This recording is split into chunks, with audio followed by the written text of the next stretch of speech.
Celebrate Life. We are at the weekly update for March 17th, 2025. And the lesson that we had was lay aside old ways. Why do we need to do that? Well, as we're on this pathway for life, which is the curriculum that we have written for Celebrate Life, we are finding that through our struggles and sufferings and sorrows, that we have things that we have done, things we do, things that have become habits, things that just become second nature to us, maybe passed down through generations. And these could be some of the root causes that is causing our struggles, causing things to happen in our life that causes us suffering.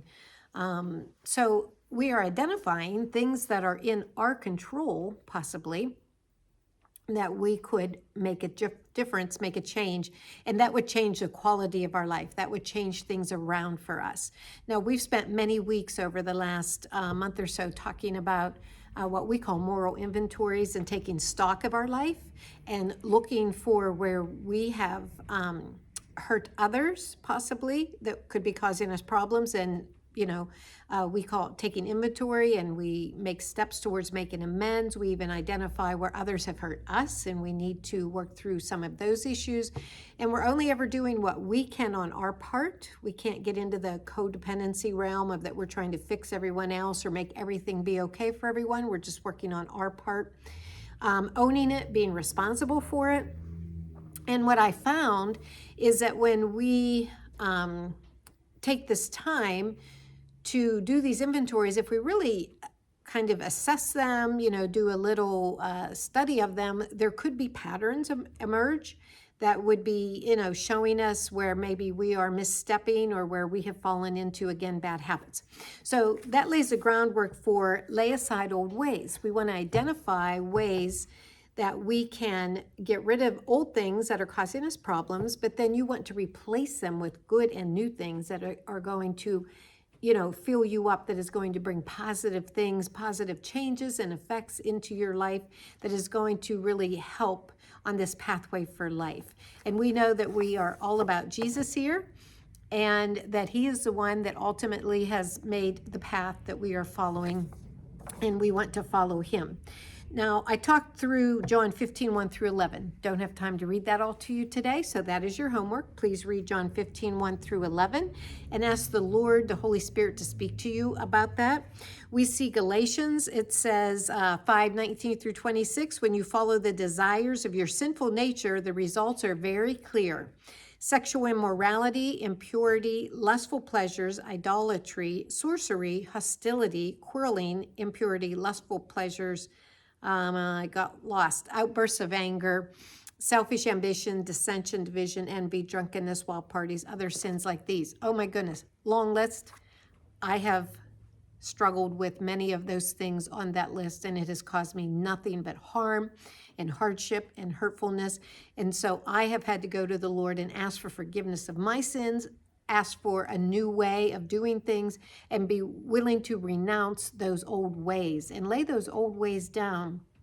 And we can think, oh, I have to give up something to do this, and I don't want to, but we have to be willing to let go of things so other good things can come into our life.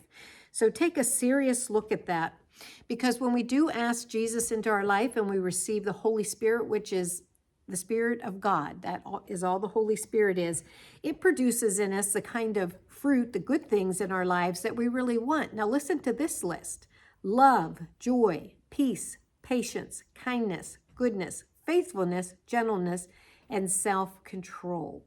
And so we want to do things that'll bring us into that list and get rid of that first list. Isaiah 41:10, so do not fear, for I am your God. I will strengthen you and help you. I will uphold you with my righteous right hand. God does these things for us. We just have to be willing to. We have to come and bring ourselves and say, here I am. What a mess, Lord. Help me. And he helps us. We're never alone. That's part of what we do here at Celebrate Life, is we journey together. You always will have us as a group. You can ask any one of us to be your pathway mentor, someone to help you in the process, accountability partners, prayer partners, a lot of support. We support each other, and we know that life is not easy out there, and we want to help each other. Some of the questions that we had asked in our groups, that's what we do in the second part of the evening, is we do group work. Men and women meet separately, and we talk through the lesson so that we can apply it to our lives and make it be real in our lives, something that is really doable, that will change and make. So we talked about nailing our past to the cross. We actually have a cross here with nails, with little sticky notes and a hammer. And people for weeks now have been coming up and just writing things on there that they need to give to the Lord. They need to leave at the cross, so to speak. So we pound it right in there. It's just a symbol of saying, yes, Lord, this is what I'm giving up to you. Taking the moral inventory, have you seen patterns in your life? Look back over your life, journal some things down, write things as they come to you, things that have been a problem that you've struggled with, that you've not wanted to have in your life. What things trigger those, possibly why you act in the way you do. So the John 15 verses that I told you to read, that's talking about the vine. And we know that Jesus is the vine. He provides the life, right? The life we talk about, and we are the branches. And so just another example how Jesus tells stories in the Bible to help us to understand his meanings, that we have to stay attached to him, to have life in us as branches, and he is the vine. So take a look at that. It talks about good things in your life and how to do that. And we want to definitely be here to support you every Monday night, 6 o'clock. Second and fourth Mondays, we have a meal, and that's at 5:30, but you can come anytime on those nights and eat. 148 6th Street here in Clymer. We want to celebrate life with you.